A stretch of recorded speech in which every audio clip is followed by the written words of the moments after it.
and ready to go. And I will give this off to my colleague, Steve. Good morning, everyone. Thanks for joining us. My name is Steve Freeman. I'm Director of Communications for the Arizona Developmental Disabilities Planning Council. Now is a great time to check your audio settings. To activate closed captioning, please select the CC button at the bottom of the Zoom window. And to pin the ASL interpreter, click More by their name in the participants list and click Pin. To kick things off, you can go ahead and use the chat function to share a little bit about yourself. I'm going to move into some Zoom guidelines right now. This chat is a space to share stories, questions, or resources. If you share a question on the chat, it will eventually be read aloud by one of the hosts. Please ask questions during the Q&A portion of the presentation so that we can keep track of them. Assume good faith from your colleagues. We all here to learn together. Please recognize and respect others' feelings, background, and cultural differences. Everyone has a different experience, and everyone's experience is important. Please use the chat or raise hand function if you wish to share verbally. To raise your hand, click on the reactions button at the bottom of the meeting screen and then click raise hand. If you are on the phone, you can dial *9 to raise your hand. Again, we ask that you wait until the Q&A portion of the meeting to do so. If you are speaking, please speak slowly as we have ASL interpreters working with us today, and try to limit yourself to 30 seconds or less. It can be just as courageous to listen as it is to share. And now I'm going to turn it over to my colleague, Ava. Go ahead and take it away, Ava. Hi, good morning, everyone. Welcome.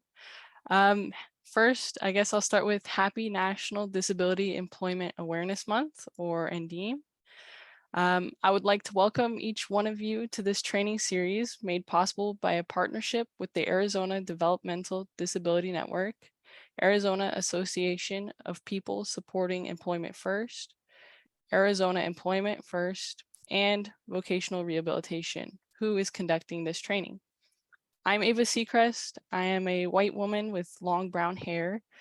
I work at the Institute for Human Development at Northern Arizona University, and in my role, I'm able to apply my professional experience hosting webinars and live streaming events. I assist with video design, closed captioning, and graphic design, and I'm especially proud that my work ensures that information can be shared in a way that serves all people accessibly. So before we begin today's training, we actually have a special treat for you all. You are the first to preview an employment video that was made possible by the generous sponsorship of the Arizona Center for Disability Law. So by the end of October, there will be 2 more additional videos featuring Arizona residents sharing why employment is important to them. These videos will be uploaded to the Arizona Employment First website and the partner websites to help promote National Disability Employment Awareness Month. We would love to hear your feedback since this is the first time that this video is being shared with an audience. Again, 2 more videos are in production and will be released soon, so please stay tuned for those. And without further ado, enjoy the video. Is important to me. My name is Dr. Gabrielle Fici. I am a disabled woman, and for work, I opened my own therapy practice in January of this year. I've been a practicing therapist for about 10 years now, and I also teach in counseling as well as disability studies. So I've been really fortunate to go get a higher education, go to school, get my degree, and then work in a field that I really love. And that's really what employment means to me. It means freedom and it means purpose. A lot of us are conditioned to believe that disability means less than or not competent, when really nothing could be further from the truth. I think it's also really important to look at employment as a whole, right? So if you're given the opportunity to explore what you want and explore your dreams and your aspirations, you're also given the opportunity to make a life for yourself. Whereas so many individuals with disabilities are funneled into a system that wasn't created for us and then expected to live a life that's subpar, right? Whereas like when you don't have a disability, nobody expects that of you. Nobody expects that you would settle for that. So I think a lot of what we have to overcome is attitudinal barriers. And I think it's really important to come at it from the perspective of we can be just as successful instead of we should settle for something less, because those are the messages we're delivered quite a bit. Thank you to Dr. Gabrielle Fici, founder and CEO of New Perspectives LLC. Learn more at newperspectivesllc.org. Special thanks to the Arizona Center for Disability Law for their support of competitive integrated employment and sponsorship of this video. Also, thank you to the Arizona Developmental Disabilities Network, which includes the Arizona Developmental Disabilities Planning Council, Institute for Human Development at Northern Arizona University, the University of Arizona Sonoran Center for Excellence in Disabilities, and the Arizona Center for Disability Law, along with our partner, the Arizona Association for People Supporting Employment First, APSE chapter.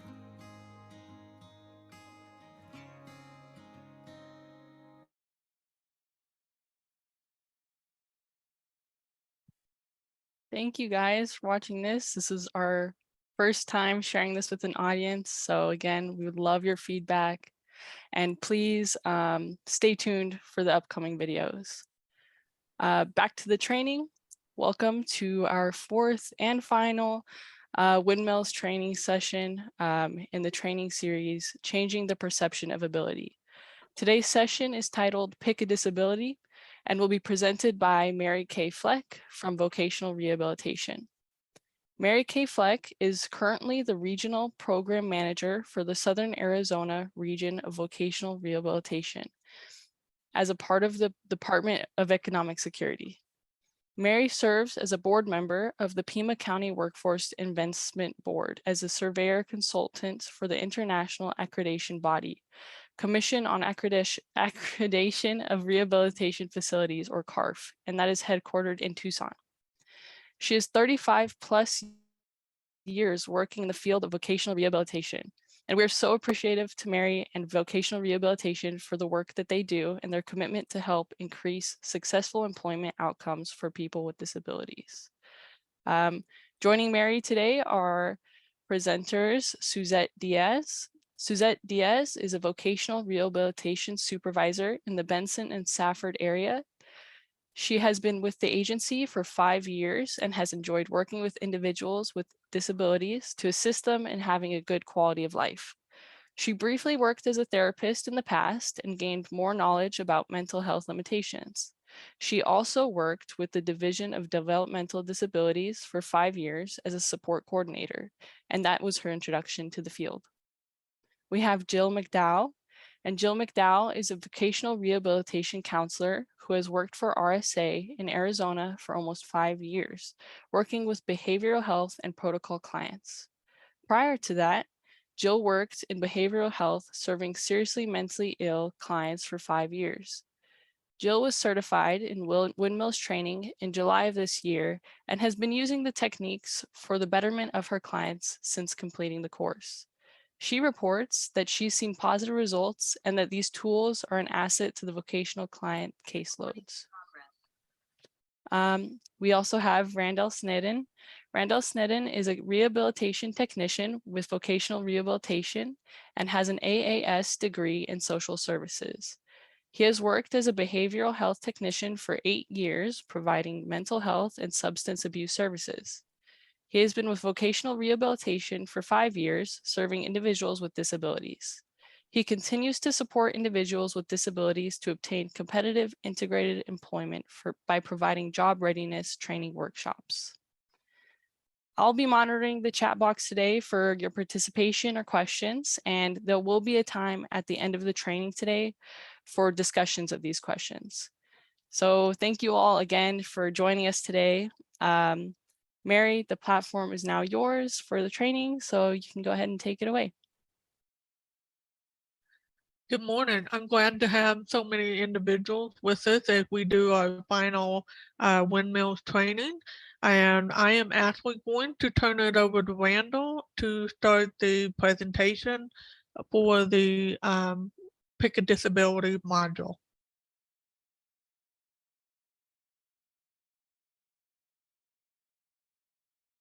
Randall, you need to come off mute.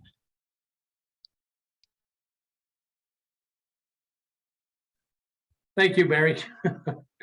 Good morning, everybody. I'm glad to be here with you today. And today we're going to be doing part of Windmill's training called Pick a Disability. And today's learning objectives are to examine stereotypes associated with common disabilities, to illustrate participants' emotional reactions to specific disabilities, and to better understand the impact of attitudes about people with disabilities and the effect they can have on our relationships with each other.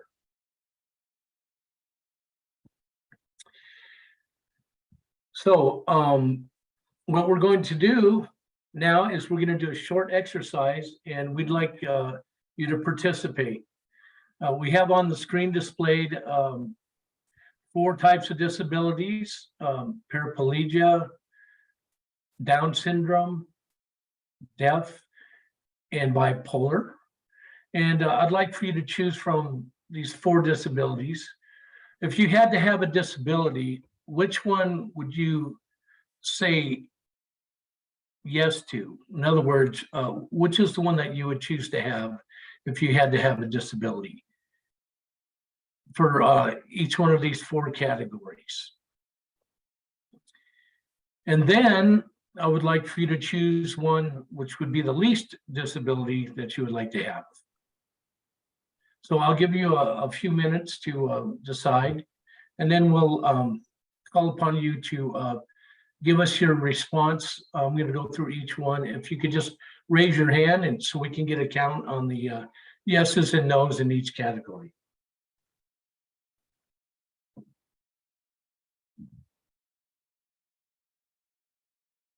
Remember, there's no right or wrong decisions for this activity.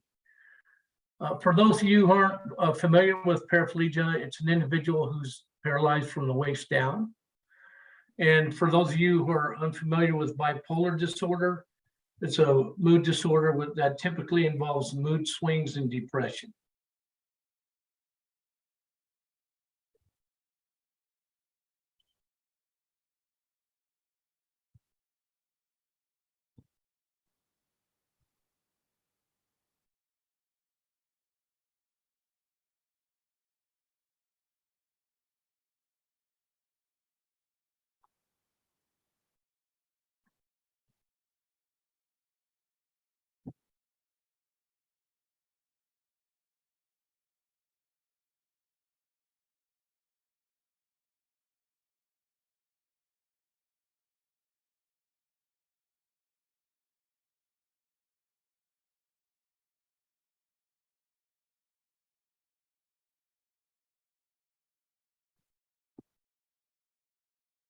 Okay, has everybody had a chance to pick their yes and no's? If you have, go ahead and raise your hand.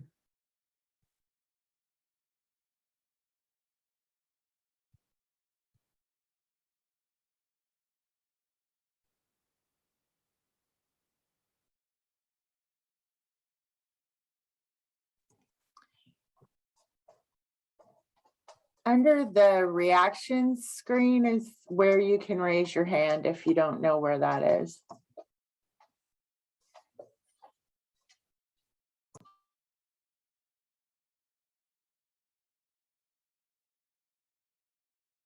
That would be down at the bottom of your screen. There's a little icon says reactions. Just click on that and you'll see all kinds of options. The very bottom one says raise hand.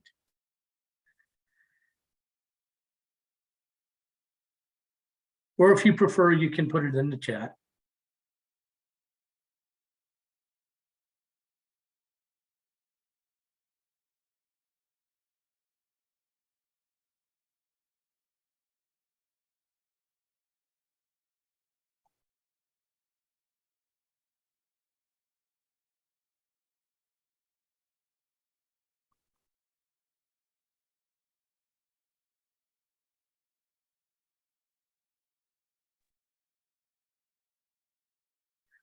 So Randall, do you want to go by each disability and have everyone actually raise their hand if they say yes to paraplegia, and then go down the line? Yeah, so I'm just right now, I was giving them a few minutes to make sure everybody had a chance to get their answers. We can Okay. go ahead and get started. So if you had to have a disability, you can just put it in the chat. You can put yes or no in the chat. If you had to have a disability and you chose paraplegia, could you just put that in the chat? Put yes in the chat.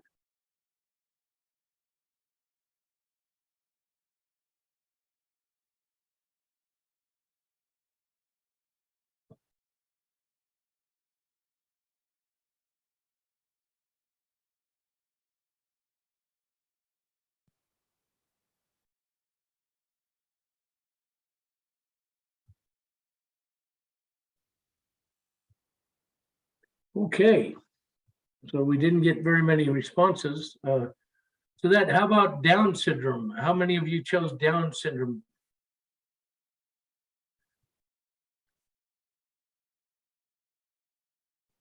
Okay.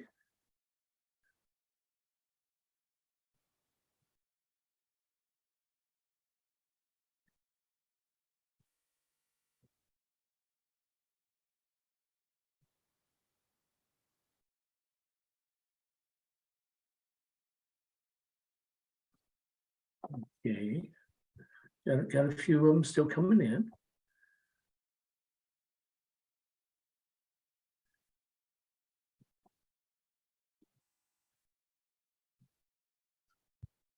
Okay. Okay, how about deaf? How many of you chose yes to deaf is a disability? Got quite a few already.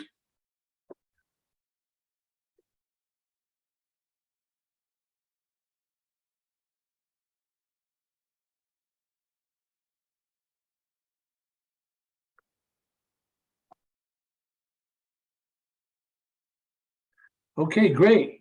And how many of you chose bipolar as a disability you would prefer to have if you had to have one?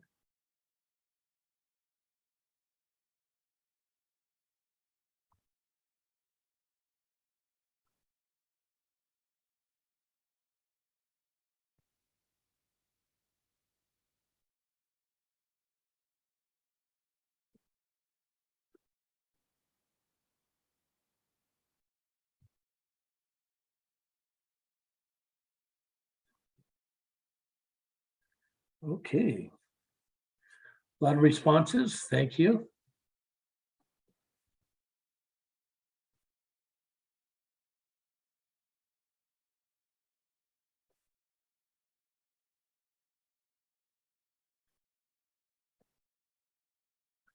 Okay, thank you everybody for your answers. So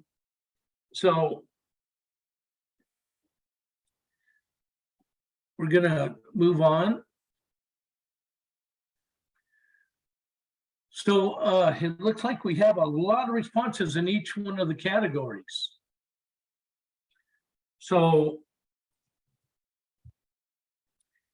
for those of you who chose yes to paraplegia, could you just give me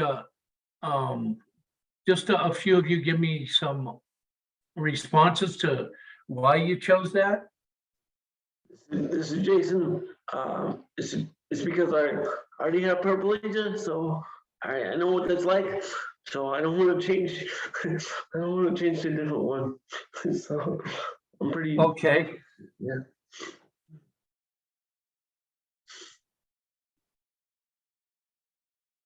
Has anybody else chose paraplegia as their I would.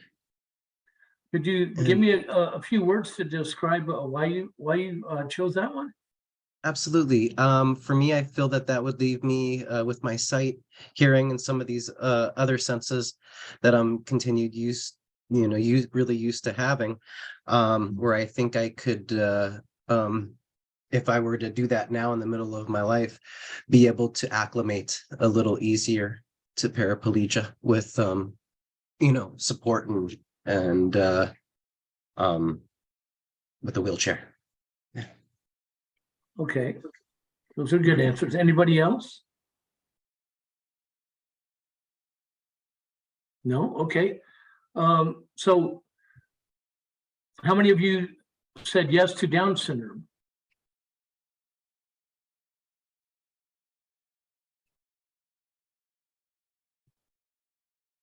I know we have a few. We could just get a few responses.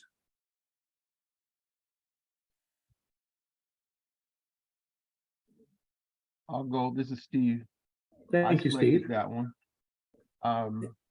I've just been around it for the last 30 years, and I've seen remarkable strides in that area. So I see what people can achieve with supports with Down syndrome. So I would be comfortable with that one. Great. That is a great answer. I appreciate that. Anybody else said yes to Down syndrome? Okay. Well, thank you for sharing. Can a few people who chose deaf, would you like to give me a few words about why you chose that? This is Mary. I'm actually hard of hearing, was born with hearing loss, and I know the different like hearing aids or different apps available. So there's all sorts of assistive technology available depending on what your level of hearing loss is that allows you to compensate for the hearing loss. Thank you, Mary. Anybody else like to give a few words? Catherine in the chat writes, I feel there are more readily available tools in place to be successful in work and life, enabling me to have more independence and limited support needed. Thank you. Thank you, Catherine, right? That was Catherine. Okay, thank you. Okay, how about bipolar disorder? Anybody choose that?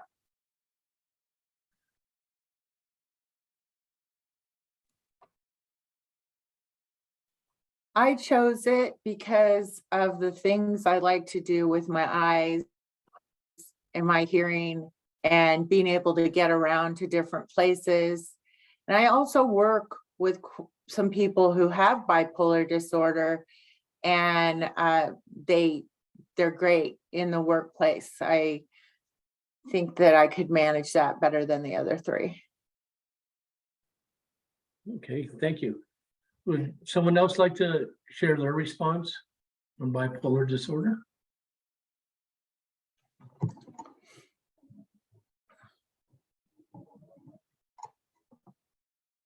Okay, looks like we'll Oh, Charity in the chat says, yes. I chose it because I know individuals with bipolar disorder. There is medication and other resources, and they are able to be successful in life.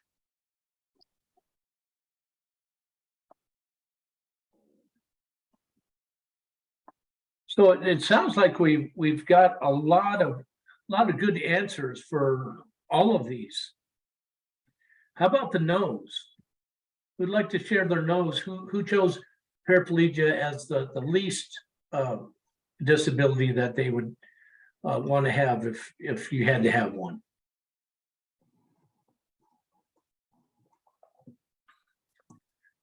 Can somebody share a few words?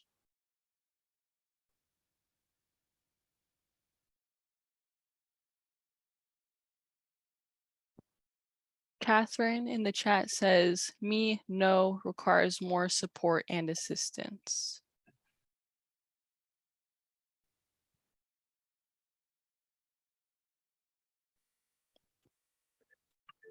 Okay. How about Down syndrome? Would somebody like to share their no responses to that?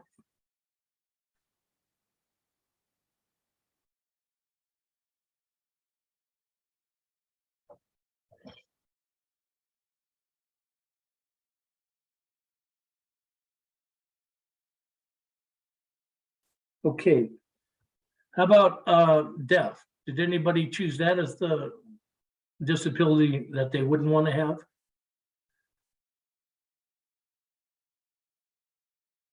I know there's a few of you out there.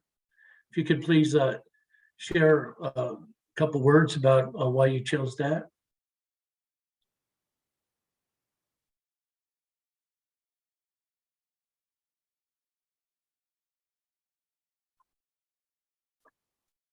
Okay, how about bipolar? Anybody want to share the reasons why they wouldn't want to have a disability of bipolar disorder? Tom for deaf writes, I play guitar and really enjoy music. So that was a no answer for that. Okay, And similar with Jules. Jules has also, I love to listen to music.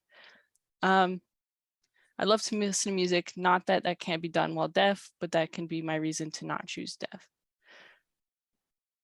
okay, thank you.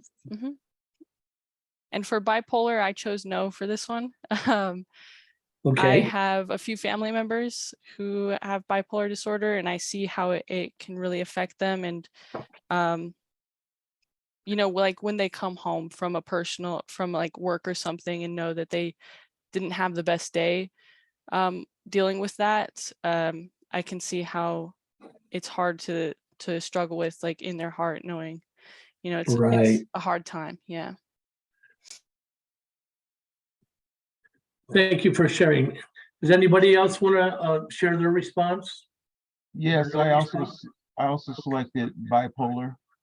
And I've done it. I also have family members that have to work through that.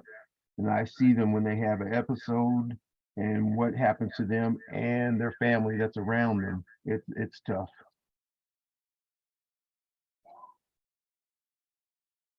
Okay, thank you everyone for sharing. I appreciate that. Can we move on to the next slide? So what do you think that we noticed about the yes answers?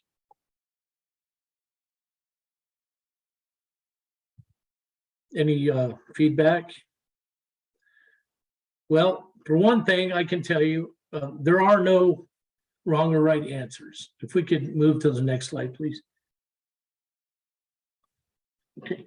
For everybody who said yes, those are typically the positive things you spoke to about, you know, being a person with that disability. And the no answers really spoke to the things that you couldn't do, or things that we understood that to be limited by that disability. But the answers are both right and wrong.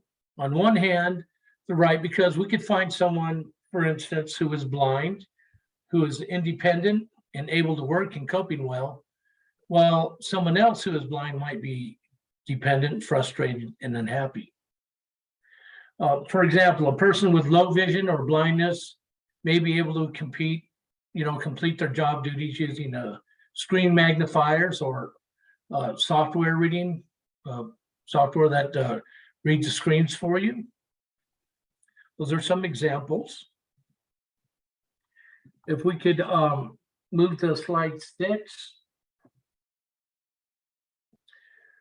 So, and on the other hand, they're wrong because people, every disabling condition has a range for the individual. In other words, everybody copes with it differently. There are individual differences and characteristics for the individual who has a unique level of their disability. Here, an example is meeting two individuals who are hard of hearing. They may have differing degrees of hearing loss. One may have been born with hearing loss, and the other lost their hearing as an adult due to various reasons. These two individuals will react differently to the same disability. Another factor that will impact how individuals respond to their disability is how their family and friends respond to it. For instance, if parents refuse to let school teachers tell their child they have a disability, as the child becomes older, they will not know they have a disability or how to advocate for themselves. Another family may work with their child to obtain all the support and services their child needs and is well adjusted to their disability. As a result, when they become adults, they may not have any barriers to their employment. And with that, I'm going to let Jill take over for the next slide. So good morning, everybody. We all react to disabilities because of what we know. It's impossible to know everything about every disability. We hold on to old beliefs and about disabilities that we were taught while we were growing up. The ADA requires that when disability is a valid issue to be considered in a job situation, and the employer is required to consider only is required to consider only objective information to decide. The outcome information may include what are functional limitations that need to be addressed through the reasonable accommodations for the potential employee to complete the essential functions of their job. Next slide, please. We all react to disabilities based on what we think. We believe individuals with the same type of disability are all the same. We think that individuals are well suited to certain jobs due to their disability. For example, all blind people are good piano players or massage therapists. Employees with disabilities that do a good job are considered a good match for that position by the employer, and they're passed over for promotions.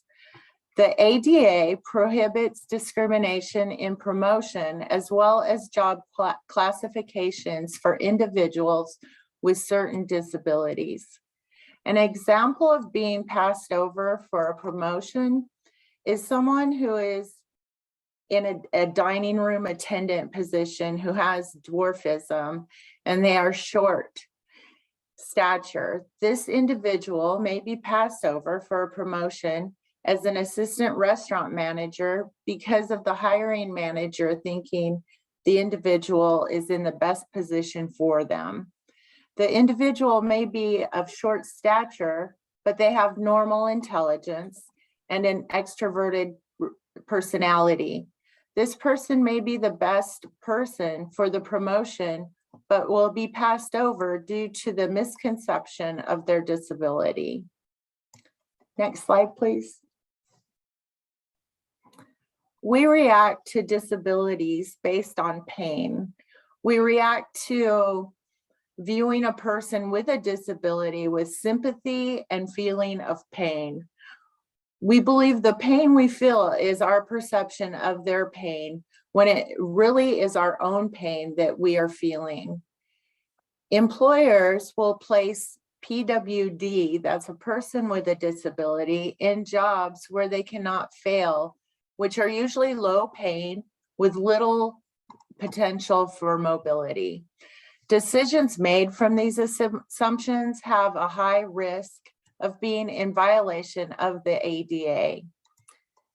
Can I have a show of hands, or you can put it in the chat, if you believe you could perform your current jobs if you had the disability that you chose earlier? How many of you would honestly believe that if you had been born with that disability that you chose, you would have that job now? The job that you have currently, how many believe you would have that job now? This is the difference between ability and opportunity. This is the gap that the ADA is trying to bridge. Quite a few of you have your hands up, and that's something I didn't expect. Next slide, please.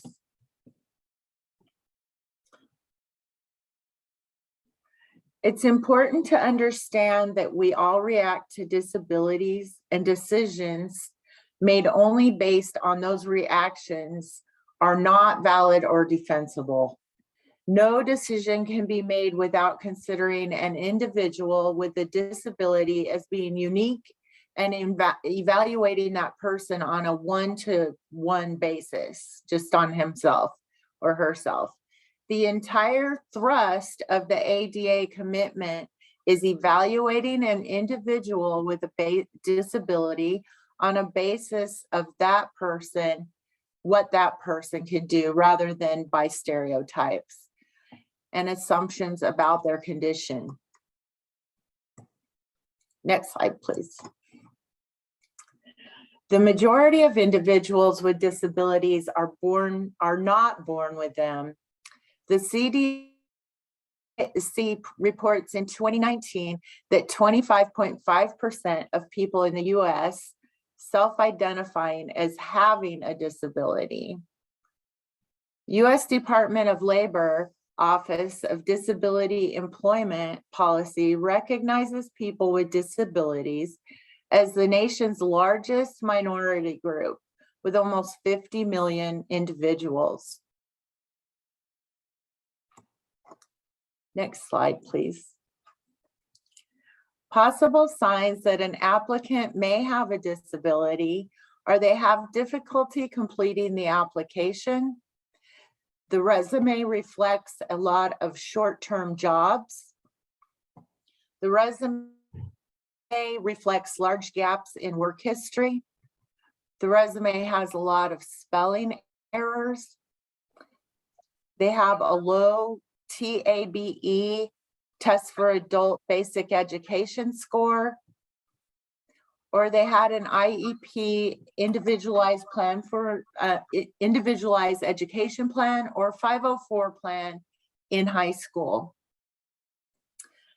I'm going to turn this over to Suzette to finish the presentation.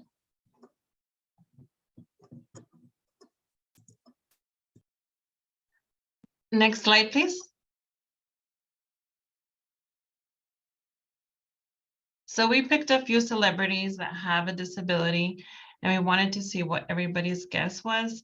The first one here is Tom Cruise, and he's an actor. And the question is, what is his disability? We have A, Tourette syndrome, B, obsessive compulsive disorder, C, dyslexia, or D, epilepsy. You guys want to put your guesses in the chat? Oh, we have a poll that came up.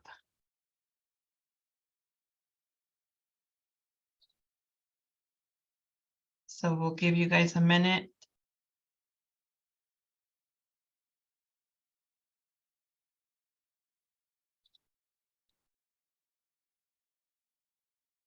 The majority of the answers is C, dyslexia, and that is correct.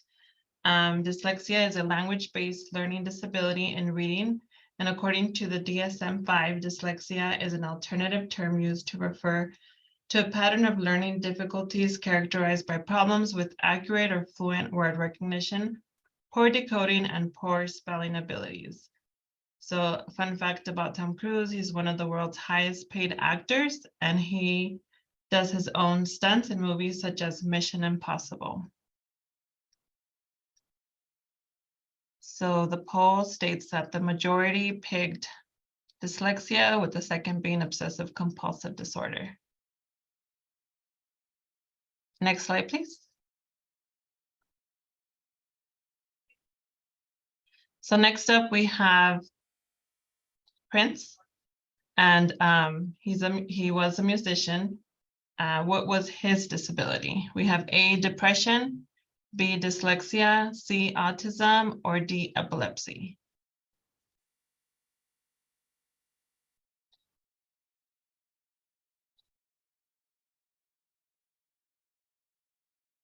So if you guys want to put your answer in the chat, and also there's a poll that's coming up.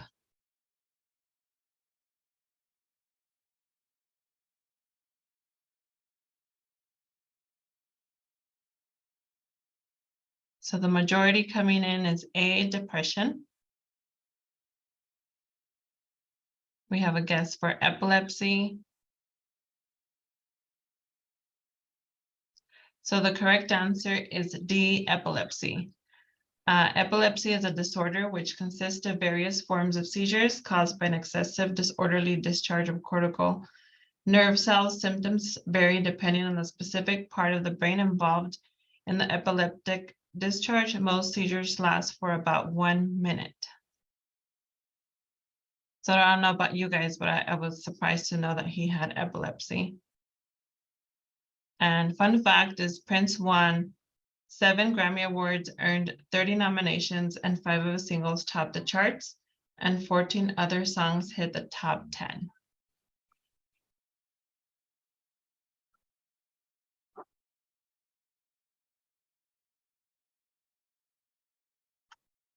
And we'll move on to the next slide.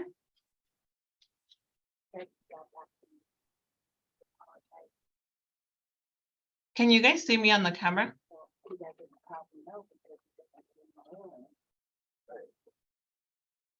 No, I do not. You Oh, wait, are on Suzette. camera.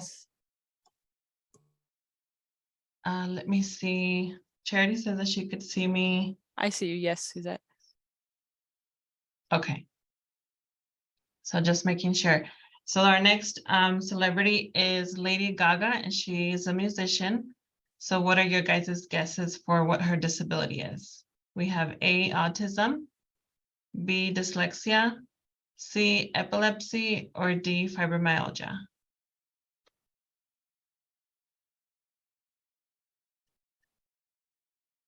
So let's see what most of you are saying.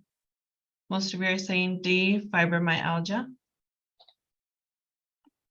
And that is correct. According to the Mayo Clinic, fibromyalgia is a disorder characterized by widespread musculoskeletal pain accompanied by fatigue, sleep, memory, and mood issues. She was the first woman to receive the RIAA's Digital Diamond Award. Lady Gaga has won 6 Grammy Awards, 13 MTV Video Music Awards, and has been named one of the world's 100 most powerful women by Forbes 4 years in a row. And she's been featured as Billboard's Artist of the Year multiple times and has been named one of the world's most influential people by Time magazine. Next slide, please.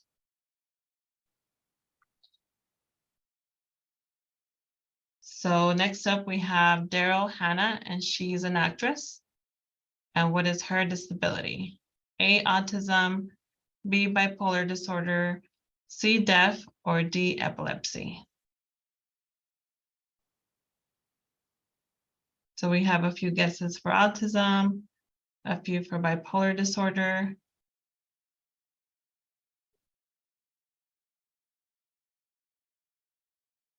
So a few for bipolar disorder. So the correct answer is autism.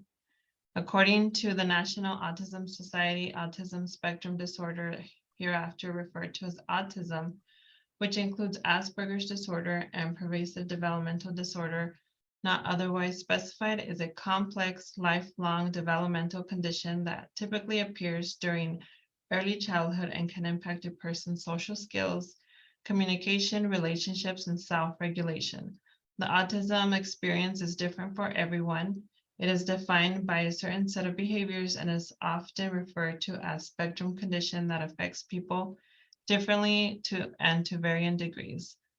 Daryl Hannah won the Saturn Award of the Best Actress for her role in Splash in 1984. And in 2004, she won the Saturn Award for Best Supporting Actress for Kill Bill Volume 2. That year, she has also received the Influencer of the Year Award Ongoing Commitment Award, and Environmental Media Award. So a lot of these celebrities really had great success in their fields.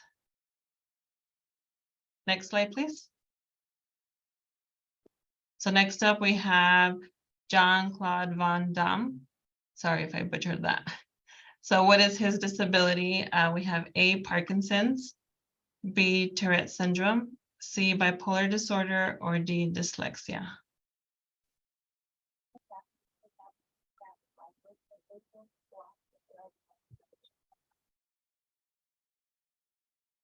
So a few of the guesses was C, deaf. We have one for bipolar disorder, another one for epilepsy, another one for deaf.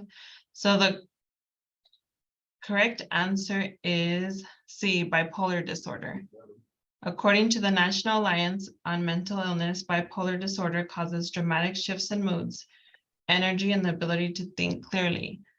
A fun fact is in 1998, he received the Golden Raspberry Award, 2004 International Action Superstar, and the 2004 Golden Lotus Award, Mr. Belgium Bodybuilding Championships in 1976. He won the Gold Award. He was also involved in karate and won several awards for that. And next slide, please. And then we have Mary finishing the celebrities. Okay, so former Miss America, Heather Whitestone, what is her disability? Epilepsy, low vision, C, for deaf, D, dyslexia.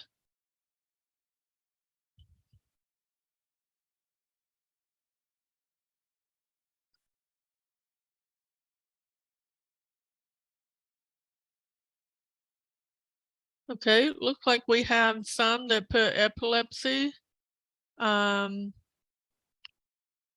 the majority, and we have somebody saying dyslexia, but the majority of them have it correct. It's deaf or hearing loss. So we had these different famous people, just to give you an example of individuals that have disabilities, and the majority of these disabilities that we showed of the famous people are not obvious just looking at the individual.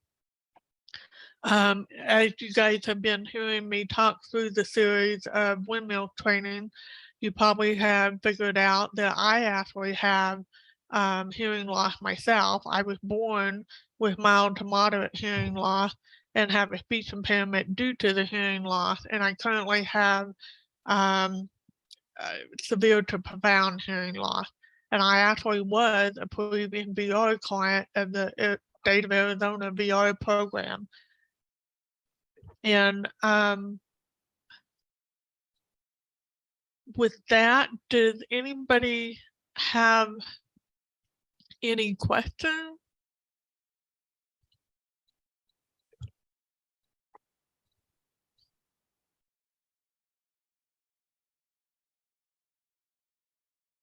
I just want to add also that Miss Whitestone actually was the first deaf Miss America and the first Miss America that had a disability of any type.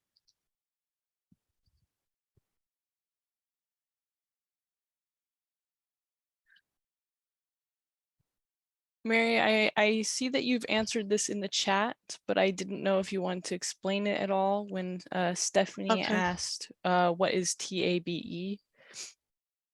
Okay, so TABE is what they usually call it. It's a test of basic education. So before individuals start college, they typically will be tested on their reading and math skills level. And if they score below the 8th grade level, they will usually have them take remedial math or remedial English before they start the regular program. And if an individual is actually a vocational rehabilitation client and they do score low on the TABE test, VR will pay for 12 credit units of the remedial classes that are required before they start the regular college program. So Michael's asking what services I received from VR. So in the introduction, I actually have been working for CARF, the Commission on Rehabilitation of Accreditation Facilities, for over 20 years. And I had worked as a resource specialist, and they were changing my job duties to where I would have to enter information into the customer resource management software just by listening to someone over the phone and enter in the address, the phone numbers, and different things about the organization. And I was struggling with being able to hear clearly enough, and I was not wearing hearing aids at the time. So VR actually assisted me with getting a new pair of hearing aids that actually was being able to digitally program to my level of hearing loss.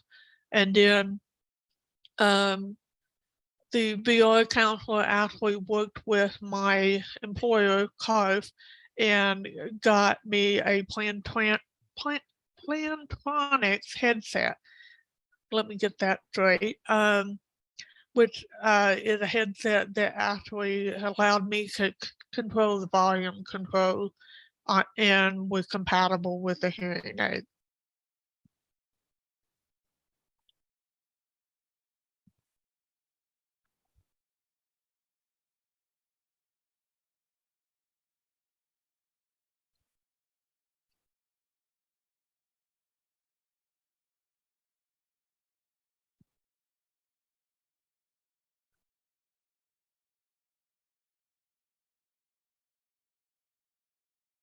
Okay, I'm going to go back to Michael's other question. What recommendations would you make to families regarding requesting services for their child? Vocational rehabilitation can actually start serving individuals as young as 14 years old. So if they are with a transition school to work high school that we already have a contracted agreement with, that VRs actually has counselors go into those schools on a regular basis, I would suggest that the parents ask that their child be involved directly with that transition school to work program. If the school does not have that transition school to work program, they can go onto the DES website and submit a referral for their son or daughter as soon as they're 14 years old. And we can actually start working with them at that young of age. We may not actually be coming into the high school. We may have to meet with the parents and the child after school. But we can start the services as soon as 14 years old.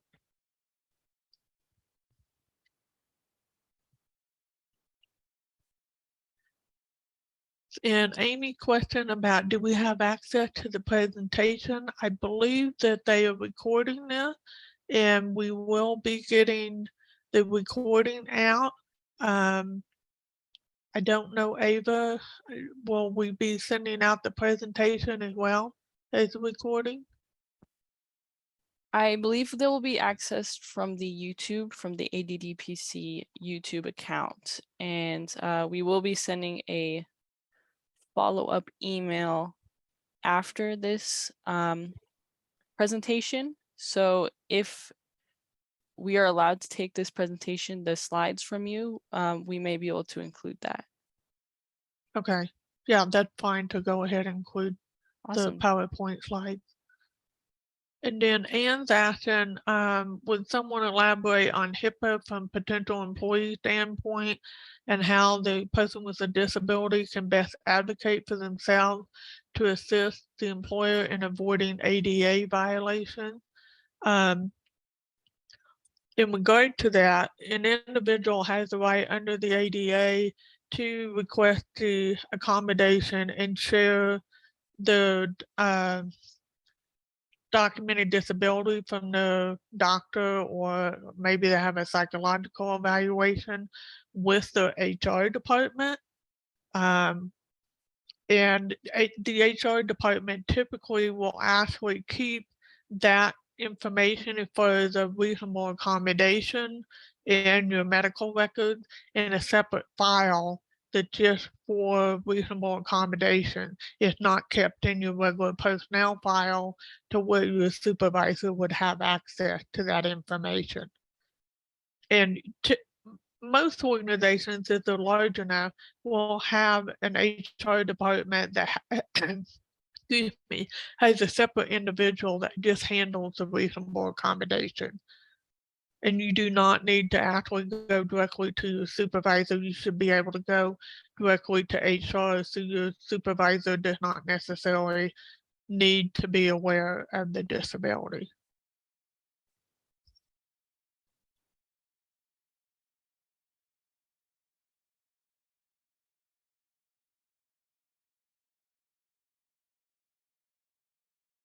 And someone saying they need module 1, so I guess we go back to the YouTube channel for ADDPC for the first video.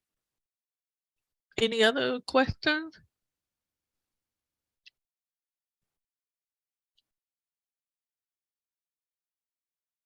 So the next few slides, we actually have the contact information for each of the presenters. So if you do have additional questions, you could ask any of the presenters, whether it be myself, Suzette, Jill, or Randall. And Michael's asking if there are more windmill training modules available. There are more, there's a total of 12 of them. We have done 4 of them this month. We would be happy to try to schedule the other 8 with the collaboration with the Association for Developmental Disability Planning Council in the future.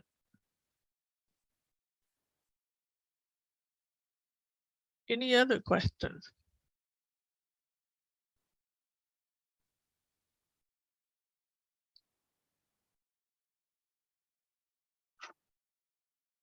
Michael's asking if the audience would be interested in more training.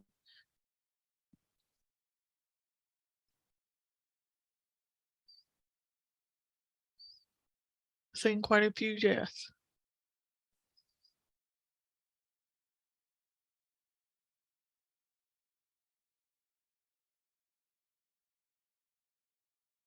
So I think they actually have a survey that they would like for individuals to complete.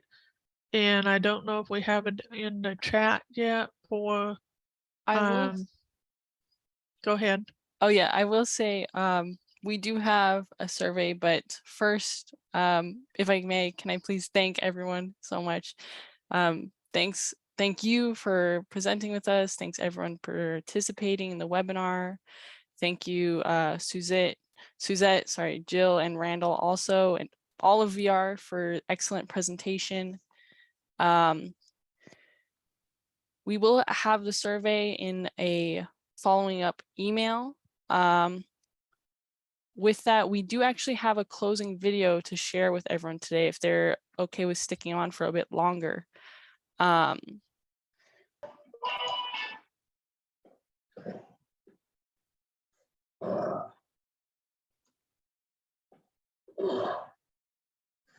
Employment first is the expectation that people with disabilities, including significant disabilities, are capable of gainful employment in their community, the same rate of pay as others doing the same job. Employment should be the first and preferred option for all people. It is real work for real pay. Employment first at home means you speak up and share with your family that you choose to work and explore your interests and what you're good at. You can do this by completing chores at home to learn new skills and how you learn new things best. Observing jobs in the community and think about whether you're interested in that type of work. family members. Expect your youth with a disability to work after high school. Talk to your kids early about what they want to do for work. Listen to them when they share about their interests and future hopes. Assign and teach them chores at home. Seek out resources and supports to help them achieve employment. Employment first is school needs. You tell teachers you want to work and learn more about employment. Participate in work activities at school, like pre-employment transition services. Develop friendships, because relating to others is an important work skill. Teachers, transition services should include creating smart employment goals in the IEP that include work experiences in the community doing real work. Collaborate with state agencies and employment providers to utilize all services and resources available to the student. State agencies and providers. Employment first means assuming people with disabilities are capable of employment in their community at least minimum wage. Align your policies and reimbursement structures to commit to competitive integrated employment as the priority option. Ask, how can I support you in getting a job? Provide services for employment outcomes, focusing on their capabilities, interests, and strengths. It is important when you work with state agencies and providers, you participate in meetings and speak up for what you want. Share your interests and what jobs you think you would be good at. Be willing to try and do your best. Don't give up. It always pays to work. When you get a job, employment first means your employer will create an inclusive and supportive work environment. Have friendly and helpful coworkers to help you. Work with you to have accommodations you may need, like headphones or a flexible work schedule. Employment first means we believe that people can go to work, whether they have a significant disability or a minor need.